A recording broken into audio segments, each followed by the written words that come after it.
Hello चिकित्सक, welcome to चिकित्सक revolution. आप पढ़ रहे हैं digestion and absorption class 11th का यूनिट नंबर 5 का चैप्टर नंबर 16 पढ़ रहे हैं। इसके पिछले लेक्चर में अपन लोग डिस्कस किए थे डेंटल फार्मूला। आपको याद होगा डेंटल फार्मूला मैंने आपको बताया था। एडल्ट का कुछ और होता है, 16 इयर्स लोगों का कुछ और होता है और बेबी चाइल्ड का कुछ और होता है। आगे बढ़ने से पहले आप बताएंगे मुझे उस चीज का नाम बताइए जो छोटे बच्चों में देखने को नहीं मिलता है, यानी अब्सेंट ऑफ टीथ, यानी which type of teeth are absent in child baby. किस तरह का टीथ बच्चों में क्या होता है, टीथ अब्सेंट होता है। Right on comment box. चलिए शुरुआत करते हैं। आज का लेक्चर काफी इंपॉर्टेंट है, काफी इससे क्वेश्चन आपको दिख जाएगा मेडिकल में। ठीक है, तो आज हम लोग पढ़ने वाले टंग के बारे में। क्या पढ़ने वाले हैं? टंग क्या होता है? टंग क्या है? देखिए हम लोग जो बात कर रहे हैं सारा बात करेंगे टू दी पॉइंट, एनसीईआरटी बात ही करेंगे। एनसीईआरटी में क्या होता है, कहा है कि टंग क्या होता है? ए फ्रीली मूवेबल, ये क्या होता है? ए फ्रीली मूवेबल ऑर्गेन्स। ए फ्रीली मूवेबल कौन सा organ? Muscular organ, muscular organs attached with frenulum, attached with frenulum, है ना, अटैच विथ फ्रेनुलम। टीथ हमारा क्या है? टीथ एक फ्रीली मूवेबल मस्कुलर ऑर्गेन है जो हमारा अटैच रहता है फ्रेनुलम से। आप अपना टीथ को, माउथ को ओपन करेंगे तो माउथ ओपन करने के बाद आप टंग को ऊपर करेंगे तो आप देखेंगे एक लंबी जैसी एक स्ट्रक्चर आपको जुड़ा हुआ रहेगा, उसी को क्या बोलते हैं? फ्रेनुलम। तो फ्रेनुलम ना एनसीईआरटी का मोस्ट इंपॉर्टेंट है। तो फ्रेनुलम कहाँ देखने को मिलेगा? आपका टंग में देखने को मिलेगा। ठीक है, आपको पता है इसके बाद हम लोग बात किए थे हम लोग क्या, देखिए टंग के अपर सरफेस पे क्या होता है? कुछ बर्ड होता है। क्या होता है? The upper surface of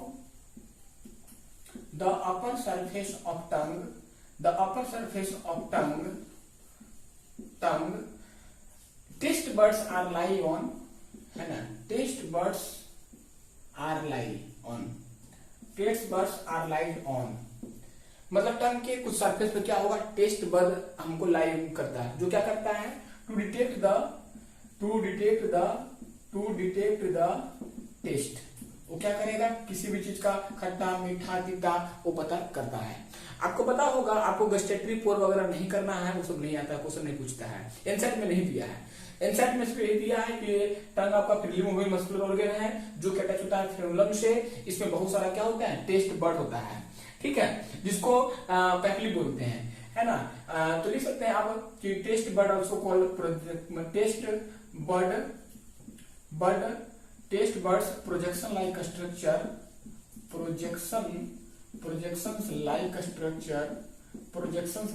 structure called papillae. क्या बोलते हैं उसको? पैपिली बोलते हैं। एनसीईआरटी में लिखा है, क्या बोलते हैं? पैपिली बोलते हैं।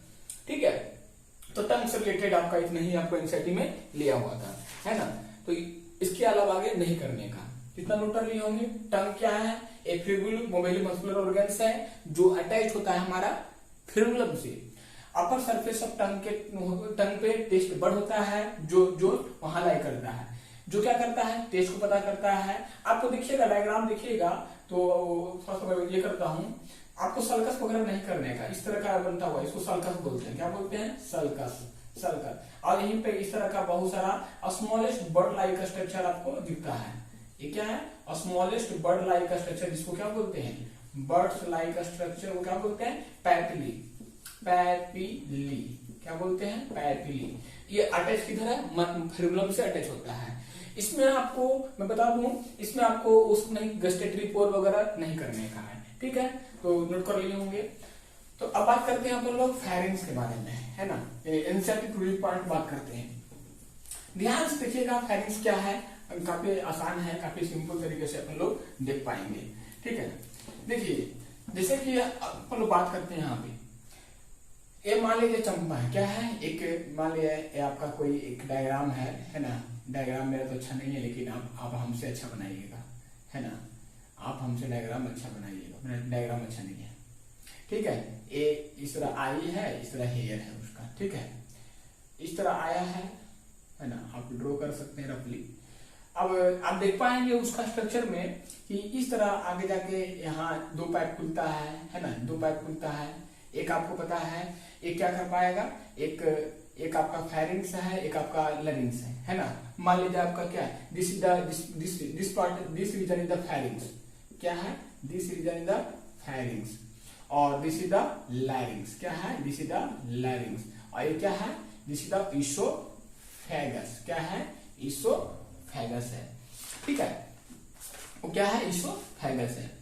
तो अब इसोफेगस जो है, अब इसके बाद देख लेते हैं हम लोग कुछ, है ना। इसोफेगस वगैरह हो गया यहाँ पे। अब देखिए मैं बताता हूँ, ये क्या है, नजल है, ये क्या है, नजल चैम्बर है। ये आपका कौन सा चैम्बर है, ये आपका है नजल चैम्बर, नजल चैम्बर। ये आपका कौन सा, माउथ कैविटी, क्या है, माउथ कैविटी। माउथ कैविटी को अपन बकल कैविटी भी बोलते हैं, क्या बोलते हैं, बकल कैविटी ही बोलते हैं, क्या बोलते हैं, बकल कैविटी बोलते हैं। तो ध्यान दीजिएगा, लैरिंग्स के ऊपर, लैरिंग्स के ऊपर क्या रहेगा, लैरिंग्स के ऊपर भी आपको एक फिंगर लाइक प्रोजेक्शन इस तरह लटका रहेगा, ठीक है।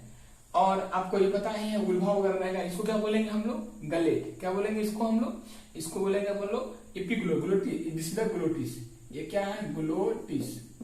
अब ग्लोटिस को कवरिंग किया हुआ स्ट्रक्चर को क्या बोलेंगे, एपिग्लोटिस, क्या बोलेंगे, एपिग्लोटिस बोलेंगे, ठीक है। ये आई है, बताने की जरूरत नहीं है। तो ध्यान दीजिए, फेरिंग्स क्या हुआ, कॉमन पैसेज हुआ किसके लिए, फूड के लिए भी और एयर के लिए हुआ।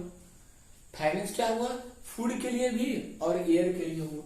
और लैरिंग्स आपको वॉइस बॉक्स के लिए, वोकल कॉर्ड के लिए हुआ, ठीक है। लैरिंग्स किसके लिए हुआ, साउंड बॉक्स के लिए, आप लिख सकते हैं साउंड बॉक्स के लिए हुआ, ठीक है। और आपको पता है यहाँ पे भी क्या है, इस तरह को इसको बोलते हैं गलेट, क्या बोलते हैं, गलेट, GULLET।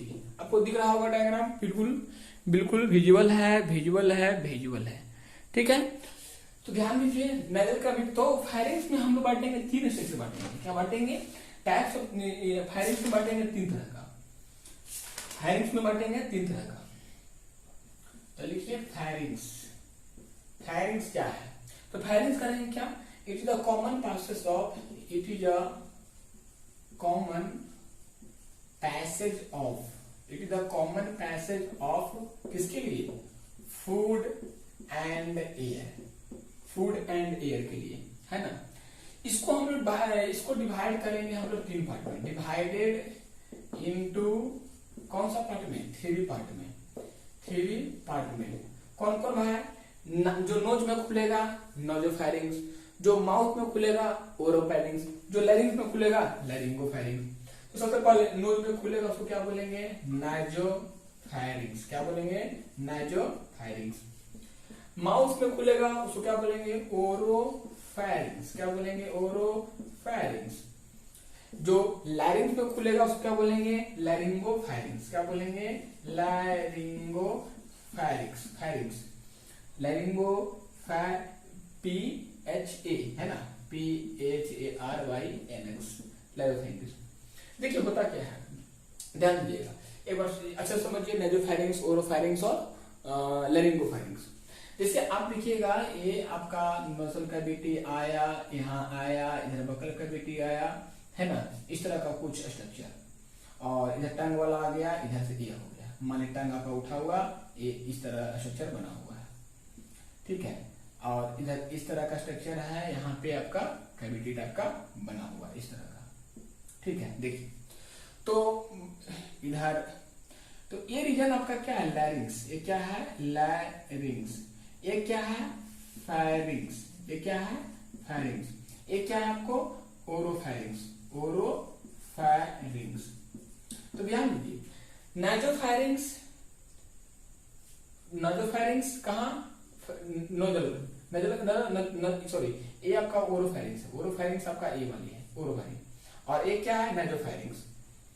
ओरोफेरिंग्स कौन है आपका, ये देख पा रहे हैं। लैरिंगोफेरिंग्स कौन है, ये है। तो इतना कॉमन याद रखिए कि लैरिंगोफेरिंग्स में क्या होगा, नाइजोफेरिंग्स किसके लिए है, तो नोज के लिए है। ओरोफेरिंग्स किसके लिए है, माउथ के लिए है। लैरिंगोफेरिंग्स किसके लिए है, लैरिंग्स के लिए, लैरिंग्स के लिए। तो डायग्राम में आप क्या देख पा रहे हैं, डायग्राम में आप देख पा रहे हैं कि माउथ कैविटी है, नजल चैम्बर है, food air pharynx is the common passage of food and air. ये एपिग्लोटिस है, एपिग्लोटिस क्या करता है, देखिए ध्यान दीजिए, घर में आप देखते हैं, इसलिए घर में मम्मा लोग बोलती है कि आप जब फूड इंटेक कर पाते हो तो आप क्या करें, बात ना करें। इसलिए बात ना करें ताकि क्या हो, समय बर्बाद ना हो, उसलिए नहीं। उनको पता होता है, वो साइंटिफिक तरीके से सोचते हैं कि अगर आप बात करते हुए आपने बात किया तो फूड है, आपने फूड को माउथ कैविटी में डाला, माउथ कैविटी में आया, अगर आपका एपिग्लोटिस, क्योंकि इसोफेगस है, फूड तो इसोफेगस में जाएगा, अगर आपका ये एपिग्लोटिस प्रॉपर मूवमेंट नहीं बन पाया तो फूड इसमें जाना चाहिए था, तो चला जाएगा किसमें, इसमें। अब आपका फूड जब एयर वाला में चल जाएगा तो सफोकेशन होगी, ऑक्सीजन की कमी होगी और आपकी इंस्टेंटली डेथ हो जाएगी। इसलिए घर वाले बोलते हैं कि आप do not talk to doing the eating. आप जब खाना खाते हो, फूड कंज्यूम करते हो, तो आप उस टाइम क्या करें, आप बात कम करें, ना करें, ना तो क्या होगा, एपिग्लोटिस का मूवमेंट गड़बड़ा जाएगा और क्या होगा, जाना था फूड इसोफेगस में, चला जाएगा फूड एयर वाला पाइप में, तो वहां पे क्या होगी, इंस्टेंटली आपकी मौत हो सकती है। इसका जिम्मेवार आप खुद होंगे, ठीक है। तो कोई केस भी नहीं होगा आप पे, कोई फर्जी भी नहीं चलेगा, कोई दुश्मन भी नहीं कहा, कोई आपको पॉइजन भी नहीं दिया, है ना, आप खुद आपका इसका शिकार होंगे। तो मेरा कहने का मतलब फायरिंग्स क्या है, pharynx is the common passage for food and air. Pharynx को डिवाइड करते हैं अपन लोग तीन तरफ में। नाजो फायरिंग कहाँ खुलेगा, नोज में खुलेगा। ओरो फायरिंग्स कहाँ खुलेगा, माउथ में खुलेगा। लैरिंगो फायरिंग कहाँ खुलेगा, लैरिंग में खुलेगा। यहाँ तक अपन लोग को कोई दिक्कत नहीं है। अब बात करते हैं थोड़ा सा इसोफेगस के बारे में, तब स्टोमच पर। आई थिंक यहाँ तक आपको समझ में आ गया होगा, तो समझ में आ गया होगा तो नोट डाउन कर लें, है ना, नोट डाउन कर लिए होंगे। अब आगे बढ़ते हैं हम लोग इसोफेगस के बारे में, है ना। इसोफेगस क्या होता है, व्हाट इज इसोफेगस, इसोफेगस क्या है और उसका हम लोग कैसे क्या करते हैं। तो ध्यान से देखिएगा, इसोफेगस को क्या बोलते हैं हम लोग, बड़ा इंपॉर्टेंट टर्म है इसोफेगस, है ना, इसोफेगस। टुडे एनसीईआरटी पॉइंट बात कर रहे हैं अपन लोग। देखिए इसोफेगस, कुछ लोग ओसोफेगस बोलते हैं, कुछ लोग इसोफेगस बोलते हैं, दोनों क्या है, दोनों का दोनों सही है। इसोफेगस को बोलते हैं फूड पाइप। कौन सा पार्ट बोलते हैं, फूड पाइप, फूड पाइप। इसकी लंबाई की बात करेंगे ना तो आप देखेंगे लेंथ ऑफ इसोफेगस आप देखेंगे 22 से 25 सेंटीमीटर होता, लंबा होता है ना। अब बता दो मैं, इसोफेगस में इस तरह का, इसोफेगस में आपको पेरिस्टाल्टिक मूवमेंट भी देखने को मिलती है ना। इसके अलावा और भी जगह पे पेरिस्टाल्टिक मूवमेंट देखने को मिलती है, लेकिन इसोफेगस में देखने को मिलता है। जैसे पेरिस्टाल्टिक मूवमेंट का मतलब क्या है, जैसे आपने फूड है, फूड तो फूड में क्या होता है, फूड आगे बढ़ रहा है तो आगे कॉन्ट्रैक्ट पीछे रिलैक्स, मतलब आगे दबाएगा खिलेगा, दबेगा आगे बढ़ेगा, तो इसको बोलते हैं इस तरह का, मतलब कॉन्ट्रैक्शन रिलैक्सेशन। क्या है, कॉन्ट्रैक्शन एंड रिलैक्सेशन, लिख दीजिए, contraction and relaxation, contraction and relaxation during the consume time of food. This is called peristalsis movement. Peristalsis movement are located in the esophagus. Now, तो length 20 to 25 centimetre. Muscles of oesophagus, ध्यान दीजिएगा, oesophagus में भी muscles होता है, muscles of oesophagus, oesophagus में भी बहुत सारा मसल्स होता है। तो इसमें तीन तरह का, एक होता है सुपेरियर अपर पोर्शन हो जाएगा, दूसरा क्या होगा इंफेरियर। सुपेरियर कितना होगा, टोटल लेंथ का 2/3 होगा और इंफेरियर टोटल लेंथ का कितना होगा, 1/3 होगा। यहाँ सुपेरियर में क्या सा मसल होगा, स्केलेटल मसल्स होगा, और इसमें कौन होगा, यहाँ पे स्मूथ मसल्स होगा। बात समझ में आई, तो इतना ध्यान रखेंगे। ध्यान दीजिए, इसोफेगस के अंदर किसी प्रकार का कोई डाइजेशन, कोई ऑब्जॉर्प्शन नहीं होता है। It is the most important, इसलिए लीजिए इन इसोफेगस, बहुत इंपॉर्टेंट है, in oesophagus digestion and absorption are absent. किसी तरह का इसोफेगस के अंदर कोई डाइजेशन, कोई अब्जॉर्प्शन देखने को नहीं मिलेगी। इसके अंदर, इसोफेगस के अंदर, है ना। अब कहेगा सिरोसा वगैरह करना है लेकिन नहीं करने का, ठीक है। अपर में सिरोसा होता है, मस्कुलिस क्या होता है, वो सब बात करेंगे इतना हम, है ना। तो इतना तक आप समझ में आया कि नहीं, इसोफेगस क्या होता है, फूड पाइप बोलते हैं, लेंथ कितना होता है 22 से 25 सेंटीमीटर होता है। मसल्स ऑफ इसोफेगस में दो तरह होता है, सुपेरियर और इंफीरियर, है ना। इसोफेगस में अगर हम देखेंगे क्या होता है, किसी प्रकार डाइजेशन और ऑब्जॉर्प्शन नहीं होता है, याद रहेगा। तो लेक्चर को लंबा नहीं करते हैं, हम चाहते हैं क्या लेक्चर को इतने ही पे आपको डन करें, लेकिन आगे बढ़ने से पहले 2-4 बातें याद रखें। देखिए यार हम लोग डाइजेशन पढ़ रहे हैं, +1 चैप्टर क्लास का है, लेकिन जो भी आपको बताई जा रही है बातें वो टू दी एनसीईआरटी पॉइंट बताई जा रही है। एनसीईआरटी से मैं बाहर नहीं जा रहा हूँ, मुझे पता है आपके पास एनसीईआरटी बुक है, आप लगातार उसको रिवीजन करें, मल्टीपल टाइम पढ़ें, रिवीजन करें। तो it is the most important concept related the oesophagus. तो याद रहेगा, लेक्चर को लंबा नहीं करते हैं, इतने पे डन करते हैं, लगातार बने रहिए, पढ़ाई करते रहें। All the very best.